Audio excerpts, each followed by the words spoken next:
Walter వీరయ్యతో గత సంక్రాంతికి megastar Chiranjeevi తన అభిమానులకు ఫుల్ మీల్ ఫీస్ట్ అందించారు. మెగాస్టార్ కు ఈ సంవత్సరం పండుగకు థియేటర్లలో విడుదల లేదు.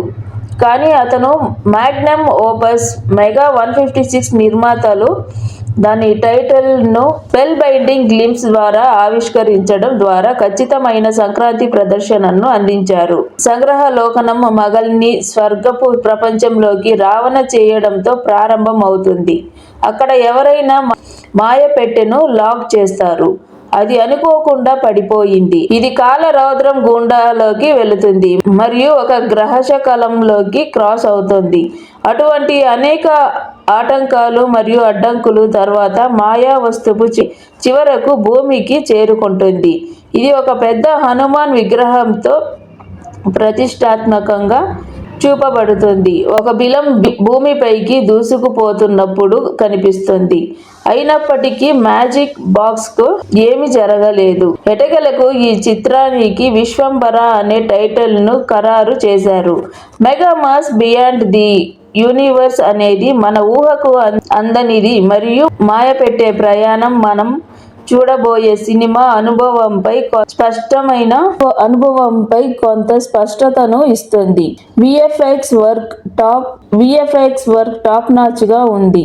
మరి ముఖ్యంగా విశ్వంభర అనే టైటిల్ చాలా ఎఫెక్టివ్ గా అనిపిస్తుంది. ప్రముఖ నిర్మాణ సంస్థ యువి క్రియేషన్స్ పతాకంపై బింబిసారా ఫేమ్ వశిష్ఠ దర్శకత్వం వహించిన mega fantasy adventure. Vikram Vamsi ప్రమోద్లు అత్యంత భారీ బడ్జెట్ తో నిర్మిస్తున్న ఈ సినిమా ఇప్పటి వరకు చిరంజీవికి అత్యంత భారీ వ్యయంతో కూడుకున్న చిత్రంగా నిలుస్తుంది. ఎంఎం కీరవాణి సంగీతం అందిస్తుండగా Chota K Naidu cinematographer, SS Prakash production designer కాగా సుష్మిత కొనిటెల కాస్ట్యూమ్ డిజైనర్ గా చేస్తున్నారు. కోటగిరి వెంకటేశ్వరరావు, సంతోష్ కామిరెడ్డి ఈ చిత్రానికి ఎడిటర్లుగా వ్యవహరిస్తున్నారు. శ్రీ శివశక్తి దత్త మరియు చంద్రబోస్ గీత రచయితలు కాగా శ్రీనివాస్ గమిరెడ్డి, గంటా శ్రీధర్, నిమ్మగడ్డ శ్రీకాంత్ మరియు మయూక్ అద్విత స్క్రిప్ట్ అసోసియేటివ్ గా ఉన్నారు. సినిమా షూటింగ్ ప్రారంభ దశలో ఉంది. ఇక 2025 సంక్రాంతికి సినిమాను విడుదల చేస్తామని మేకర్స్ ప్రకటించారు. ఇక ఈ వీడియో నచ్చితే లైక్ చేయండి, షేర్ చేయండి, కామెంట్ చేయండి, తప్పకుండా సబ్స్క్రైబ్ చేయండి. రేపు మరో వీడియోతో మళ్ళీ కలుద్దాం. Until then bye.